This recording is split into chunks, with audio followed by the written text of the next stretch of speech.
കോഴിക്കോട് വലിയങ്ങാടിൽ കെട്ടിടത്തിന്റെ സ്ലാബ് തകർന്ന് 3 പേർക്ക് ദാരുണാന്ത്യം. ചുമട്ടുതൊഴിലാളികളായ ജബ്ബാർ, അഷ്റഫ്, ബഷീർ എന്നിവരാണ് മരിച്ചത്. പരിക്കേറ്റ 2 പേർ ഇപ്പോഴും ചികിത്സയിലാണ്. കോർപ്പറേഷന്റെ ഉടമസ്ഥതയിലുള്ള കെട്ടിടമാണ് തകർന്നത്. ആദ്യം ഒരു CCTV ദൃശ്യത്തിലേക്ക്.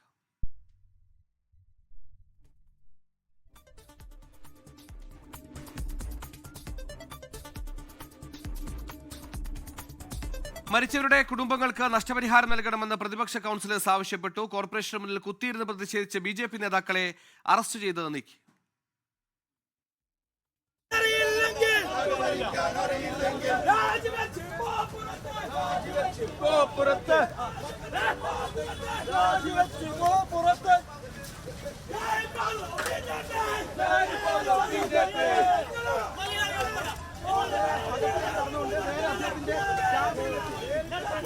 പരിശോധിച്ച് നടപടിയെടുക്കുമെന്ന് കോഴിക്കോട് മേയർ ഒ സദാശിവൻ പറഞ്ഞു. പ്രതികരണത്തിലേക്ക്.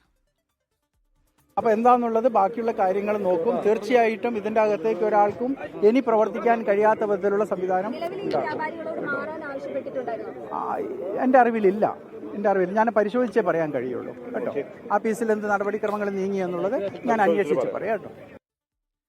ഇപ്പോൾ വലിയ പ്രതിഷേധം നടക്കുക. നമ്മൾ കോഴിക്കോട് കോർപ്പറേഷനകത്തെ ദൃശ്യങ്ങളിലേക്കാണ്. കോർപ്പറേഷൻ സെക്രട്ടറി ഇപ്പോൾ മാധ്യമങ്ങളെ കാണുന്നു, മനസ്സിലാക്കുന്നു. അവിടെ UDF പ്രവർത്തകർ അടക്കം ഉണ്ടെന്ന് മനസ്സിലാക്കും. കോർപ്പറേഷൻ എഞ്ചിനീയറിംഗ് തന്നെയാണ് പറഞ്ഞത്. അൺഫിറ്റായ ബിൽഡിംഗ് ആണെന്ന് റിപ്പോർട്ട് കൊടുത്തിട്ടുണ്ട്. ഈ ഒരു സാഹചര്യത്തിൽ എന്തുകൊണ്ട് നടപടി സ്വീകരിച്ചില്ല? 3 ആളുകളാണ് സാർ മരണപ്പെട്ട്. ആര് മറുപടി പറയാൻ പറ്റൂ? ഒരു ഉത്തരവാദിത്വം ഇല്ല. ഇത് ചോദിക്കാൻ വരുന്ന ആൾക്കാരോട് പോലീസിനെ വെച്ച് തടഞ്ഞു നിർത്തുക, ബലം പ്രയോഗിച്ച് അറസ്റ്റ് ചെയ്ത് നിൽക്കുക. പാവപ്പെട്ട 3 ആൾക്കാർ മരണപ്പെട്ടു. എന്താ സാർ സെക്രട്ടറി? അതായത് ഇന്നുണ്ടായ സംഭവം എന്ന് പറയുന്നത് വളരെ ദുഃഖകരമാണ്. സംഭവിക്കാൻ പാടില്ല. അത് സ്ഥിരം പരിപാടിയല്ല. ഈ ദുഃഖകരം എന്ന് പറഞ്ഞു ഒഴിയുന്ന നടപടിയല്ല ചെയ്യുന്നത്. അല്ല, ഞാൻ പറയട്ടെ.